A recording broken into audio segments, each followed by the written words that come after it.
Okay, today we're dividing rational numbers. Going to work very similar to multiplication, just with a little added rule. But first, let's go to dividing decimals by whole numbers, so kind of ease you into it. When you're dividing decimals by whole numbers, the division is going to work exactly the same way as if you're just dividing whole numbers by whole numbers. Just have to take care of your decimal point. So here, first, let's take a look at the signs. You have a negative divided by a negative, and the negative divided by a negative we know is positive, so I don't have to carry anything over here. I just know my answer will be positive.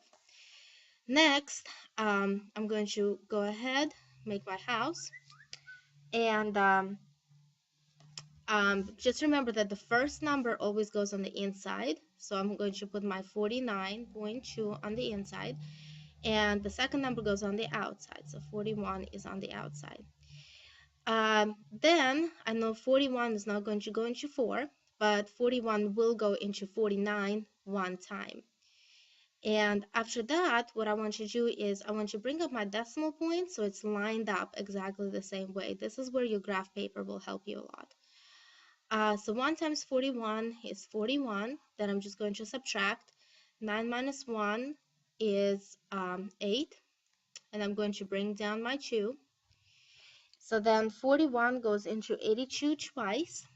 So 2 times 1 is 2. 2 times 4 is 8. That will give me 0 at the end.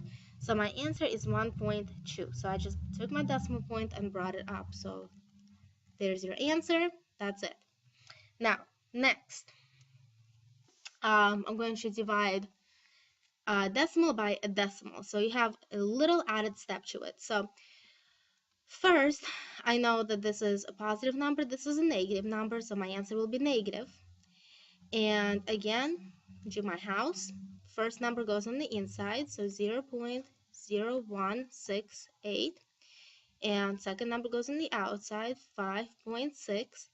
Now, I cannot have a decimal divisor. Decimal divisor is like if your second number is the decimal. So what I need to do is I need to get rid of it. So I'm going to take this decimal point right here, and I'm going to move it over to the right as many times as it takes to make it a whole number.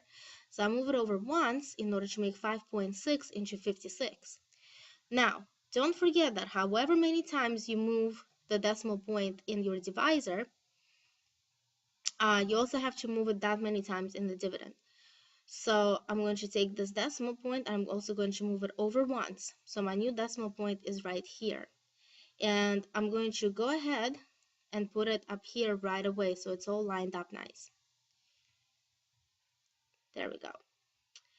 Now I can go ahead and begin dividing. So 56 does not go into 0. So I can just go ahead and put a 0 there. Does 56 go into 1? No, it does not. So that's a 0 there.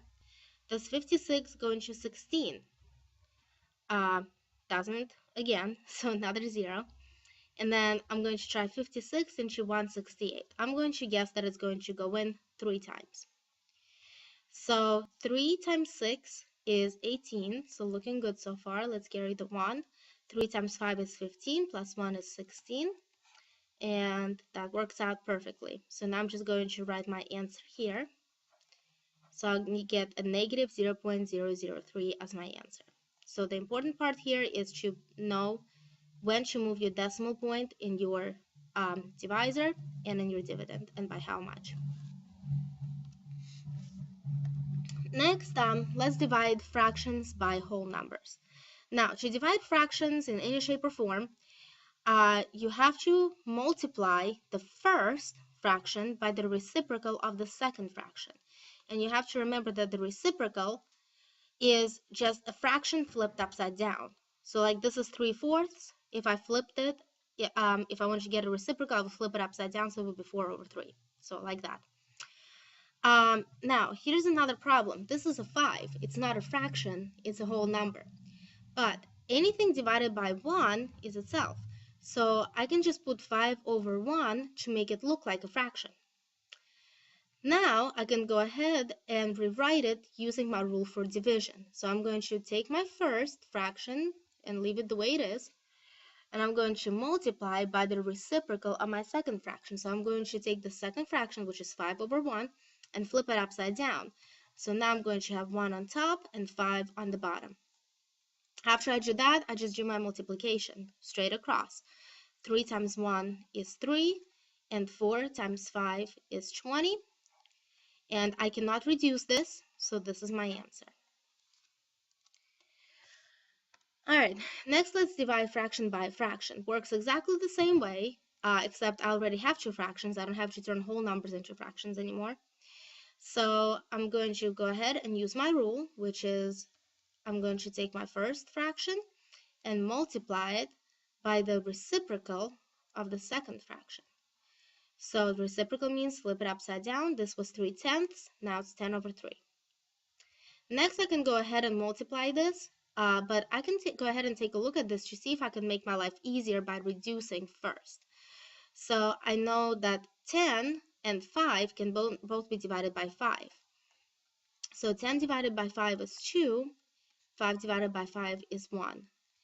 Then I can go ahead and multiply across. 4 times 2 is 8, 1 times 3 is 3, and then I need to reduce it. 3 goes into 8 twice. My remainder is 2. My bottom stays 3. And last but not least, we're going to divide mixed numbers. Now, just like with multiplication, in order to divide mixed numbers, you first have to make them into improper fractions. So let's first rewrite this as, remember 2 times 2 plus 1.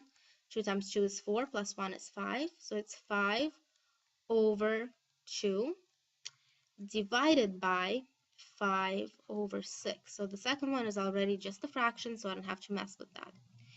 Now, once I have that down, I can go ahead and use my rule for dividing fractions. So I'm going to take my first fraction, the way it is, and multiply it by the reciprocal of the second fraction. So I'm going to flip it upside down. So now it's going to become 6 over 5. I'm going to look at this and see if I can reduce anything.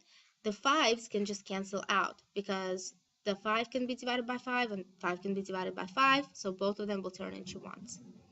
And then also 6 and 2. So I can divide 6 and 2 by 2. 6 divided by 2 is 3. 2 divided by 2 is 1. And then 1 times 3 is 3. And 1 times 1 is 1. And anything over 1 is just itself, so it's just 3. That's it. Hopefully not too bad, and we'll practice more of this later.